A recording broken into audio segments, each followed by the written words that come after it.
বইপাঠ by আইকে চ্যানেলে আপনাদের সকলকে স্বাগতম। আমরা পড়ছিলাম গল্পে গল্পে বিংশ শতাব্দী। আজকে ৬৪তম পর্ব। দেশে দেশে মার্কিন পুতুল সরকারের প্রতিষ্ঠা। গুয়াতেমালার সরকারকে হটিয়ে আমেরিকা শুরু করলো ল্যাটিন আমেরিকার শাসক পরিবর্তনের খেলা। ল্যাটিন আমেরিকাকে ইচ্ছা করলে আমেরিকা অর্থনৈতিক সমৃদ্ধি ও স্থিতিশীলতা এনে দিতে পারত। আমেরিকা মার্শাল প্ল্যানের মাধ্যমে ইউরোপে বিলিয়ন বিলিয়ন ডলার দান করেছে, কিন্তু সে তুলনায় প্রতিবেশী ল্যাটিন আমেরিকার জন্য কিছুই করেনি। বরং আমেরিকায় এখানে গণতন্ত্র বিরোধী সামরিক সরকারকে সহায়তা দিয়েছে। শুনতে অবাক হলেও এটাই সত্যি। গণতন্ত্রের বার্তাবাহক আমেরিকার সহায়তায় ল্যাটিন আমেরিকার বিভিন্ন দেশে একের পর এক স্বৈর শাসক ও নিপীড়নকারী সেনা শাসকের জন্ম হয়েছে। ল্যাটিন আমেরিকার সবচেয়ে বড় দেশ ব্রাজিলে আমেরিকার ছত্রছায়ায় সেনা অভ্যুত্থান জারি হলো 1964 সালে। টানা 20 বছর সেনা শাসনের অধীনে থেকে ব্রাজিল পিছিয়ে যেতে থাকে। অথচ বিশাল আয়তন, প্রচুর লোক সংখ্যা, প্রাকৃতিক সম্পদের আধিক্য ইত্যাদি নানা কারণে ব্রাজিল হতে পারত অত্যন্ত উন্নত দেশ। পারল না শুধুমাত্র মার্কিন যুক্তরাষ্ট্রের ভুল নীতির কারণে। আমেরিকার সহায়তা নিয়ে আরও জঘন্য শাসন কায়েম হলো বলিভিয়ায়। বলিভিয়ার সামরিক শাসক জেনারেল ব্যারেন্টোস 1964 সালে ক্ষমতায় বসেন। 2 বছর পরে অবৈধ নির্বাচনের মাধ্যমে প্রেসিডেন্ট নির্বাচিত হন। চমকদার শাসক ছিলেন ব্যারেন্টোস। লাখ লাখ বোঙ্গা-নাঙ্গা মানুষের দেশে তিনি সারাক্ষণ হেলিকপ্টার নিয়ে ঘুরে বেড়াতেন। ফুটবল পাগল জনগণকে তিনি ফুটবল বিলি করতেন। বলিভিয়ার একটি ঘটনা সারা বিশ্বের দৃষ্টি কাড়ে একটি অনন্য সাধারণ ঘটনার জন্য। কিউবার ফিদেল ক্যাস্ট্রো সরকারের মন্ত্রী ও আধ্যাত্মিক কমিউনিস্ট নেতা চে গুয়েভারা বলিভিয়াতে সামরিক সরকারকে উৎখাত করে সমাজতন্ত্র প্রতিষ্ঠা করতে চাইছিলেন। কিন্তু দুঃখের বিষয়, বলিভিয়ার জঙ্গলে চে গুয়েভারা বলিভিয়ান সৈন্যদের হাতে ধরা পড়েন 1967 সালে। ব্যানেট দিয়ে খুঁচিয়ে খুঁচিয়ে নিষ্ঠুরভাবে চে গুয়েভারাকে হত্যা করা হয়। 2 বছর পরে 1969 সালে বলিভিয়ার সামরিক শাসক ব্যারেন্টোস হেলিকপ্টার দুর্ঘটনায় মারা যান। চে গুয়েভারার প্রসঙ্গ যখন এসেই পড়েছে, তখন তার সম্পর্কে কিছু কথা বলতেই হয়। রোমান্টিক বিপ্লবী চে গুয়েভারা। আমার প্রিয়তম লেখক সুনীল গঙ্গোপাধ্যায় চে গুয়েভারাকে নিয়ে একটি কবিতা লিখেছিলেন। সেটা দিয়েই আজকের আলোচনা শুরু করি। চে গুয়েভারার প্রতি সুনীল গঙ্গোপাধ্যায়। সত্যবদ্ধ অভিমান। চে, তোমার মৃত্যু আমাকে অপরাধী করে দেয়। আমার ঠোঁট শুকনো হয়ে আসে, বুকের ভেতরটা ফাঁকা, আত্মায় অবিশ্রান্ত বৃষ্টি পতনের শব্দ, শৈশব থেকে ভীষণ দীর্ঘশ্বাস। চে, তোমার মৃত্যু আমাকে অপরাধী করে দেয়। বলিভিয়ার জঙ্গলে নীল প্যান্টালুন পরা, তোমার ছিন্ন ভিন্ন শরীর, তোমার খোলা বুকের মধ্যখান দিয়ে নেমে গেছে শুকনো রক্তের রেখা। চোখ দুটি চেয়ে আছে, সেই দৃষ্টি এক গোলার্ধ থেকে ছুটে আসে অন্য গোলার্ধে। চে, তোমার মৃত্যু আমাকে অপরাধী করে দেয়। শৈশব থেকে মধ্য যৌবন পর্যন্ত দীর্ঘ দৃষ্টিপাত। আমারও কথা ছিল হাতিয়ার নিয়ে তোমার পাশে দাঁড়ানোর। আমারও কথা ছিল জঙ্গলে কাদায় পাহাড়ের গুহায় লুকিয়ে থেকে সংগ্রামের চরম মুহূর্তটির জন্য প্রস্তুত হওয়ার। আমারও কথা ছিল রাইফেলের কুদু বুকে চেপে প্রবল হুঙ্কারে ছুটে যাওয়ার। আমারও কথা ছিল ছিন্নভিন্ন লাশ ও গরম রক্তের ফোয়ারার মধ্যে বিজয়ের সঙ্গীত শোনাবার। কিন্তু আমার অনবরত দেরি হয়ে যাচ্ছে। এতকাল আমি অপমান সয়ে মুখ নিচু করেছি, কিন্তু আমি হেরে যাইনি, আমি মেনে নেইনি। আমি ট্রেনের জানালার পাশে, নদীর নির্জন রাস্তায়, ফাঁকা মাঠের আলপথে, শ্মশান তলায়, আকাশের কাছে, বৃষ্টির কাছে, বৃক্ষের কাছে, হঠাৎ ওঠা ঘূর্ণি দুলোর জ্বরের কাছে আমার শপথ শুনিয়েছি। আমি প্রস্তুত হচ্ছি, আমি সব কিছুর নিজস্ব প্রতিশোধ নেব, আমি আমার ফিরে আসব। আমার হাতিয়ারহীন হাত মুষ্টিবদ্ধ হয়েছে, শক্ত হয়েছে চুয়াল। মনে মনে বারবার বলেছি ফিরে আসব। চে, তোমার মৃত্যু আমাকে অপরাধী করে দেয়। আমি এখনও প্রস্তুত হতে পারিনি, আমার অনবরত দেরি হয়ে যাচ্ছে। আমি এখনও সুরঙ্গের মধ্যে আদো আলো ছায়ার দিকে রয়ে গেছি, আমার দেরি হয়ে যাচ্ছে। চে, তোমার মৃত্যু আমাকে অপরাধী করে দেয়। মামুন প্রশ্ন করল, তোমাকে আমি কমিউনিস্ট বিরোধী বলে জানতাম, আজ হঠাৎ চে গুয়েভারার প্রতি এত দরদ উঠল কেন তোমার? জারিফ উত্তর দিল, আমি কি বলেছি চে গুয়েভারার প্রতি আমার দরদ উঠেছে? আমি বরং চে গুয়েভারাকে নিয়ে তোমার রোমান্টিসিজমের অবসান ঘটাবো সত্য ঘটনার বিবরণ দিয়ে। চে গুয়েভারাকে নিয়ে এক প্রস্ত আলাপ। আমাদের প্রিয় ফুটবল তারকা ম্যারাডোনা মেসির দেশের লোক হলেন চে গুয়েভারা। 1928 সালে আর্জেন্টিনার রোজারিওতে তিনি জন্মগ্রহণ করেছিলেন। চিকিৎসাবিদ্যার উপরে পড়াশোনা করে তিনি পুরো দক্ষিণ আমেরিকা পরিভ্রমণ করার সিদ্ধান্ত নেন। 1951 থেকে 52 সালে তিনি এক বন্ধুকে নিয়ে 9টি মাস মোটরসাইকেলে করে ঘুরে বেড়ান মহাদেশব্যাপী। আদিবাসী জনতা, গ্রামের মেহনতি মানুষের দুঃখ কষ্ট তাকে ব্যথিত করে তোলে। রাশিয়ান বিপ্লবকে গভীরভাবে অনুসরণ করেছিলেন চে গুয়েভারা। হয়তো স্টেলিন যে এত বড় দানব হয়ে উঠেছিলেন রাশিয়াতে, এই খবর পাননি। কিংবা এমনও হতে পারে সমাজতান্ত্রিক বিপ্লবী হতে হলে খুনি ও দানব হতে হয়, এই শিক্ষা চে গুয়েভারা স্টেলিন থেকেই শিখেছিলেন। 1955 সালে মেক্সিকোতে চে গুয়েভারার সাথে দেখা হয় কিউবান বিপ্লবী ফিডেল ক্যাস্ট্রো ও তার ছোট ভাই রাউল ক্যাস্ট্রোর। তারপর থেকে ক্যাস্ট্রো ভাইদের সাথে আজীবনের বন্ধুত্ব গড়ে ওঠে চে গুয়েভারার। কিউবার ক্ষমতাসীন বাতিস্তা সরকারের বিরুদ্ধে ক্যাস্ট্রো ভাইদের বিরুদ্ধে গেরিলা আন্দোলন গড়ে তোলেন। 1959 সালে বাতিস্তা সরকারের পতন হলে চে গুয়েভারাকে একটি গুপ্ত বন্দিশালার দায়িত্ব দেওয়া হয়। ক্যাস্ট্রো বিরোধী লোকজনকে ঠান্ডা মাথায় বেছে বেছে হত্যা করেন তিনি। পরবর্তীতে তিনি কিউবান ন্যাশনাল ব্যাংকের প্রেসিডেন্ট হন এবং সোভিয়েত ইউনিয়নের সাথে ঘনিষ্ঠ সম্পর্ক গড়ে তোলেন। 1964 সালে তিনি কিউবার হয়ে জাতিসংঘের সাধারণ পরিষদে ভাষণ দেন। পরবর্তীতে কিউবার শিল্প মন্ত্রণালয়েরও দায়িত্ব পান তিনি। কিন্তু ববগুরে চে গুয়েভারার ইচ্ছা হলো তিনি পুরো ল্যাটিন আমেরিকাতে সমাজতান্ত্রিক বিপ্লব ছড়িয়ে দেবেন। তার প্রথম কর্মক্ষেত্র হলো বলিভিয়া। আমেরিকার গোয়েন্দা সংস্থা CIA চে গুয়েভারাকে তাদের 1 নম্বর শত্রু হিসেবে ঘোষণা করে। অল্প কয়েকজন গেরিলা নিয়ে তিনি বলিভিয়াতে বৈপ্লবিক কর্মকাণ্ড চালিয়ে যেতে চেয়েছিলেন, কিন্তু 1966 সালের 9 অক্টোবর বলিভিয়ার সামরিক বাহিনী তাকে বলিভিয়ার জঙ্গলে আটক করে ও পরে গুলি করে হত্যা করে। 60, 70 ও 80-এর দশকে সমাজতন্ত্রকে নিয়ে পুরো তৃতীয় বিশ্বে ব্যাপক রোমান্টিকতা ছড়িয়ে পড়ে। এসব রোমান্টিক বিপ্লবীদের চোখে চে গুয়েভারা হয়ে উঠেছিলেন এক মহানায়ক। আমাদের উপমহাদেশও এসব রোমান্টিকতার ছোঁয়া লেগেছিল। প্রতিবেশী পশ্চিমবঙ্গ ছিল বামপন্থী আন্দোলনের আঁতুড়ঘর। 1966 সাল থেকে পশ্চিমবঙ্গের ক্ষমতায় ছিল কমিউনিস্টরা। সুনীল গঙ্গোপাধ্যায় সমাজতন্ত্রের একজন মৌন সমর্থক হওয়ায় তিনি চে গুয়েভারার মৃত্যুতে একরকম কবিতা লিখেছিলেন। তবে সুনীল বাবু কঠোর ছিলেন না। পর্ব 101। CIA কর্তৃক চিলির প্রেসিডেন্ট সালভাদর আলেন্দেকে ক্ষমতাচ্যুতকরণ। আন্দিজ পর্বতমালার পাদদেশে অবস্থিত বিশ্বের সবচেয়ে সরু দেশ চিলিতে আমেরিকা যা করেছে তা নিন্দারও অযোগ্য। 2001 সালে টুইন টাওয়ার হামলার ঘটনা 9/11 হিসেবে পরিচিত হওয়ার আগে চিলির ঘটনা আন্তর্জাতিক রাজনীতিতে 9/11 নামে পরিচিত ছিল। ঘটনা হলো 1970 সালে অনুষ্ঠিত এক অবাধ নির্বাচনে চিলিতে ক্ষমতায় আসেন সালভাদর আলেন্দে। আলেন্দে ছিলেন মনে প্রাণে সমাজতান্ত্রিক। দেশে ভূমি সংস্কারের কাজে হাত দেন। শ্রমিক শ্রেণী ও কৃষকদের মাঝে তিনি দ্রুতই জনপ্রিয় হয়ে ওঠেন। কিন্তু চিলির অন্যান্য অংশের জনগণ ছিলেন রক্ষণশীল। আলেন্দের এসব সংস্কার কাজ তারা মানতে চায়নি। আলেন্দে জোর করে এসব সংস্কার কাজ চালু করেন। জনগণের মতামত জানানোর ক্ষমতাকে কেড়ে নিয়ে এক নায়ক সুলভ আচরণ করা শুরু করেন আলেন্দে। মার্কিন রাজনীতিতে তখন বহুল আলোচিত নিক্সন কিসিঞ্জার জুটি।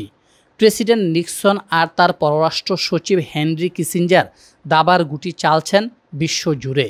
আলেন্দের উপস্থিতি মার্কিন প্রশাসনের কাছে রীতিমতো আতঙ্কের ব্যাপার হয়ে দাঁড়ালো। চিলি কি তাহলে হয়ে যাবে দ্বিতীয় কিউবা?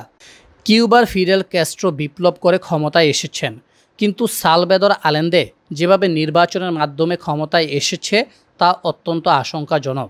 মার্কিন প্রশাসন সিদ্ধান্ত নিল আলেন্দেকে আর ক্ষমতায় রাখা যাবে না।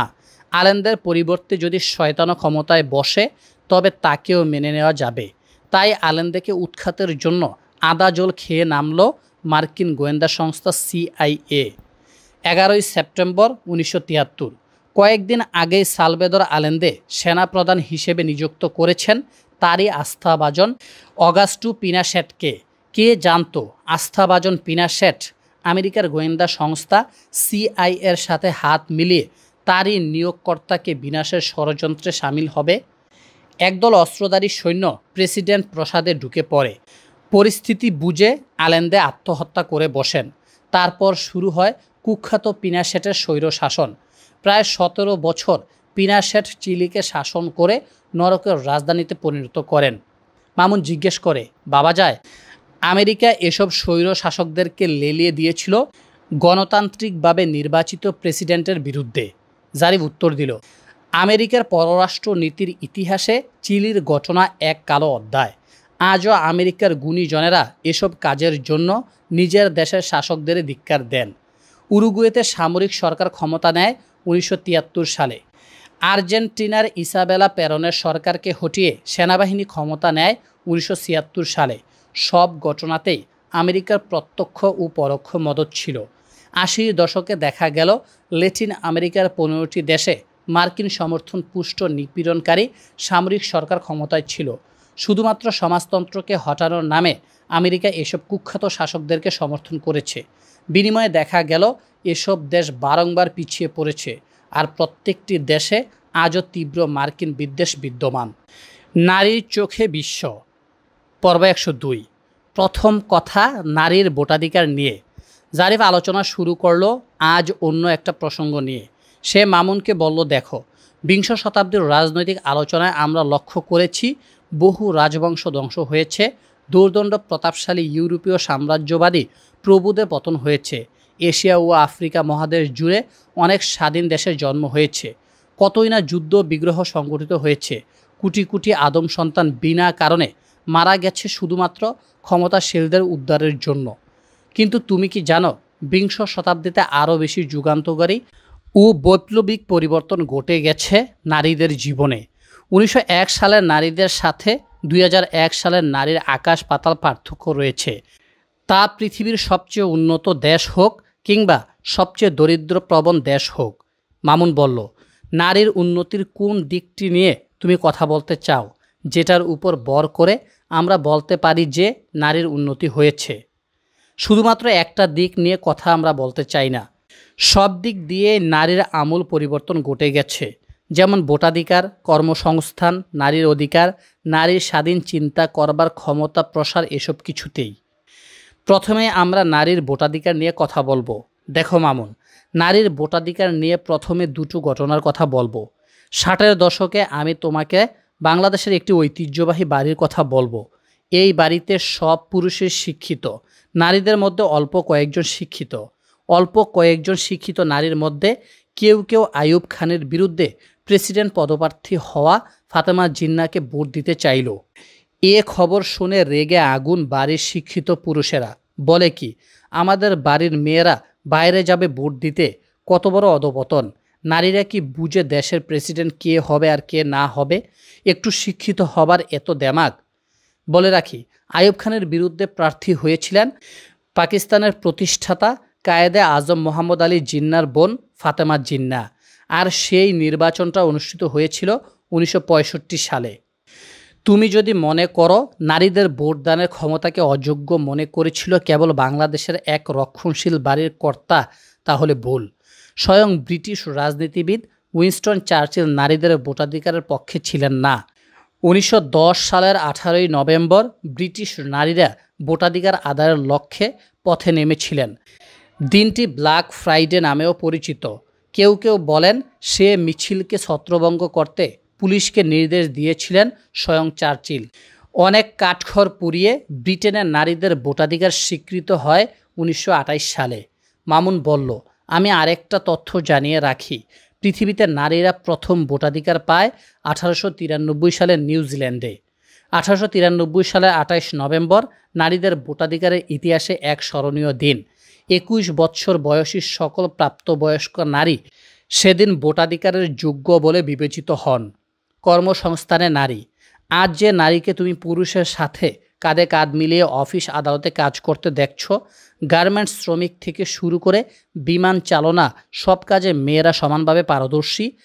তুমি কি জানো হাজার হাজার বছর যাবৎ মেয়েদেরকে বাবা হতো তারা কেবলমাত্র ঘরের কাজেই নিজেকে সীমাবদ্ধ করে রাখবে? মামুন বলল, কেন? আদিম সমাজে নাকি নারীরাই ছিল পরিবারের প্রধান? জারিফ উত্তর দিল, সেই ইতিহাস অন্তত 10,000 বছর আগেকার, যখন মানুষ কৃষিকাজ জানতো না, পশু শিকার করে মানুষ তাদের জীবিকা নির্বাহ করত, তখন মানুষের মৃত্যু হয়ে যাওয়াটা খুব স্বাভাবিক ব্যাপার ছিল। নারী যদি সন্তান জন্ম দিতে না পারে তাহলে মানুষের অস্তিত্ব বিলীন হয়ে যাবে। তাই সমাজ টিকিয়ে রাখার জন্য নারীর সন্তান জন্ম দেওয়ার ক্ষমতা ছিল সবচেয়ে গুরুত্বপূর্ণ। সন্তান জন্ম দেওয়ার ক্ষমতা আজও সমানভাবেই গুরুত্বপূর্ণ। তখনকার সময় চোখের পলকে বন্য জন্তুর আক্রমণে মানুষ মারা যেত, তাই সন্তান জন্ম দেওয়ার ক্ষমতাটা ছিল সমাজের জন্য সবচেয়ে প্রয়োজনীয় ব্যাপার। শুধুমাত্র সন্তান পেটে ধরার ক্ষমতার কারণেই নারীকে মর্যাদা দেওয়া হতো। কালক্রমে যখন মানুষের জীবনযাত্রা সহজ হয়ে পড়ে তখন থেকেই নারীকে সমাজ আর মর্যাদা দেওয়ার প্রয়োজন মনে করেনি। শারীরিক সক্ষমতায় যখন নারী পিছিয়ে, গড়ে বসে সন্তান জন্ম দেওয়া আর গুরুত্বপূর্ণ মনে হয়নি। এভাবে হাজার হাজার বছর ধরে নারীর জন্য নানা বিধি নিষেধ প্রস্তুত করে পুরুষেরা, তার সাথে যোগ হয় বিভিন্ন ধর্মীয় অনুশাসন। নারী হারায় তার স্বাভাবিক যোগ্যতা, পুরুষের মন মতো চলাই হয়ে দাঁড়ায় নারীর নিয়তি। এর মাঝে অল্প কিছু হয়তো ব্যতিক্রমী উদাহরণ আছে, কিন্তু সেটা ধরা অবশ্যই অন্যায়, কারণ 10 লাখে 5 জন নারীর ব্যতিক্রমী চলাফেরা কখনোই উদাহরণ হতে পারে না। যাই হোক, সে অনেক কথা, সে আলোচনা বাদ দিয়ে আমরা বিংশ শতাব্দীতে নারীর কর্মক্ষেত্রে প্রবেশের শুরুর দিককার কথা আলোচনা করব।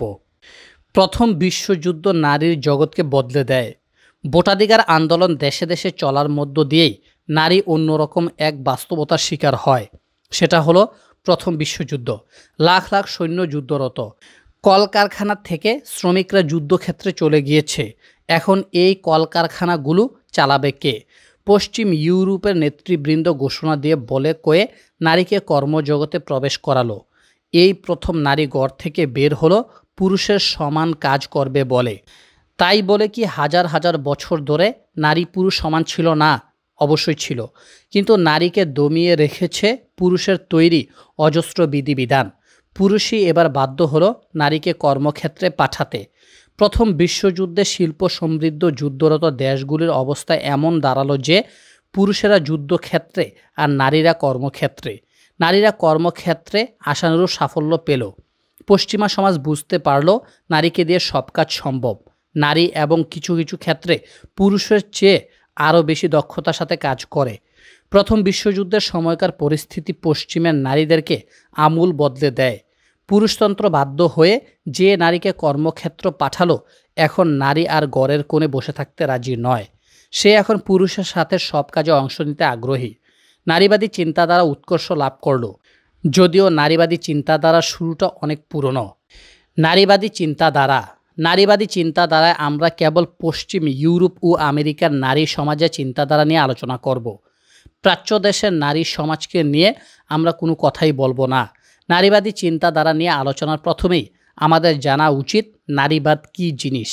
নারীবাদ শব্দটির ইংরেজি প্রতিশব্দ হচ্ছে ফেমিনিজম।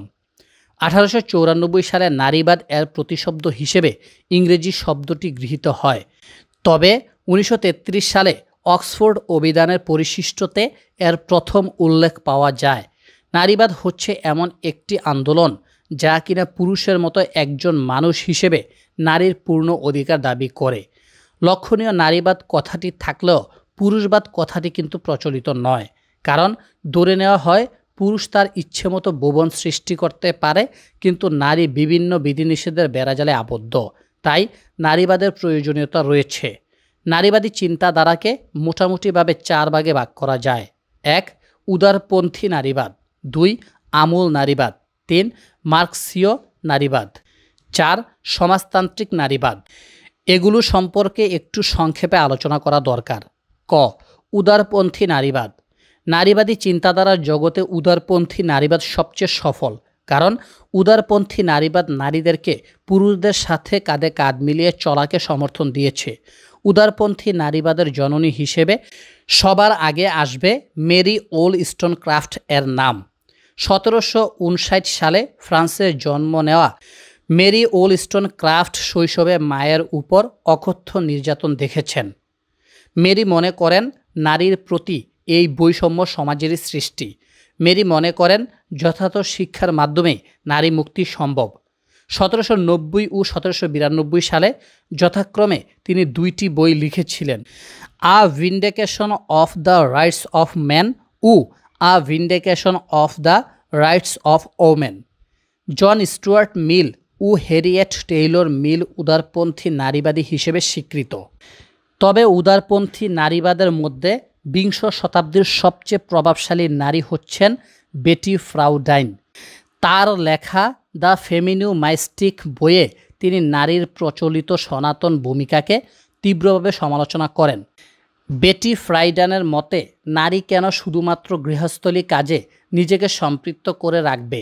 তার মতে সামান্যতম সুযোগ পেলেই গৃহে এবং বাইরে উভয় ক্ষেত্রে নারী সমান দায়িত্ব পালন করতে সক্ষম।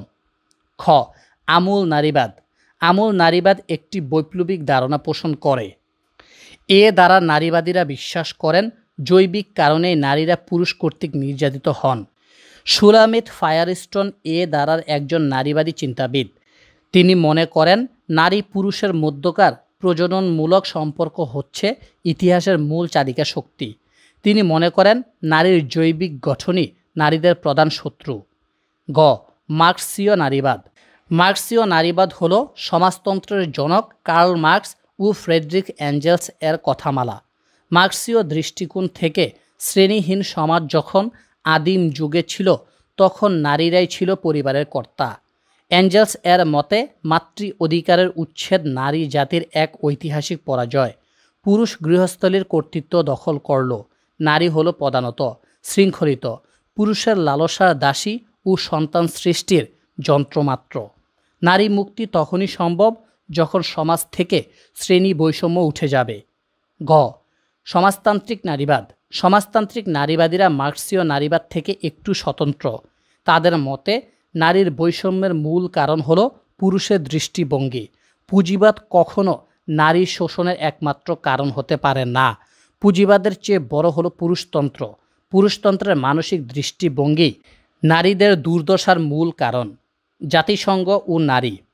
নারীর অগ্রগতি ও উন্নয়নের লক্ষ্যে জাতিসংঘ নারীর অধিকারের প্রতি বিশ্ব মানবতার মনোযোগ কেন্দ্রীভূত করার জন্য 1975 সালকে আন্তর্জাতিক নারী বর্ষ ঘোষণা করে এবং 1976 থেকে 85 সময়কালকে আন্তর্জাতিক নারী দশক ঘোষণা করে। তাছাড়া 1979 সালে জাতিসংঘ সব ধরনের নারী বৈষম্য দূরীকরণের সনদ সিডো অনুমোদন করে। জাতিসংঘ কর্তৃক গৃহীত সিডো সনদকে নারী বর্ষ ও নারী দশকের অসামান্য বিজয় হিসেবে লাভ করতে সমর্থ হয়েছে বিশ্বের নারী সমাজ। বিশ্বে নারীর অধিকার ও মর্যাদা রক্ষা করার জন্য জাতিসংঘের আয়োজনে অনুষ্ঠিত হয় 4টি বিশ্ব নারী সম্মেলন। এগুলো হচ্ছে মেক্সিকো 1975, কোপেনহেগেন 1980, নাইবুরি 1985, বেইজিং 1995। নারীর প্রতি সকল প্রকার বৈষম্য বিলোপ সনদ ও সিডিও। নারীর প্রতি বিরাজভাজন বৈষম্য দূরীকরণের বৈশ্বিক প্রচেষ্টার একটি অন্যতম ফসল হল জাতিসংঘ সিডিও সনদ। নারীর প্রতি সকল প্রকার বৈষম্য দূরকার এবং সামাজিক, অর্থনৈতিক, রাজনৈতিক ও সাংস্কৃতিক সর্বক্ষেত্রে নারী পুরুষের সমান অধিকার প্রতিষ্ঠার লক্ষ্যে গৃহীত জাতিসংঘ সনদ হল এই সিডিও। 1979 সালের 18 ডিসেম্বর জাতিসংঘের সাধারণ পরিষদ কর্তৃক গৃহীত হয় নারীর প্রতি সকল প্রকার বৈষম্য বিলোপ সনদ, যার বিস্তারিত নাম হচ্ছে convention of the elimination of all forms of discrimination against women, যেটি সংক্ষেপে সিডও সনদ নামে সর্বাধিক পরিচিত।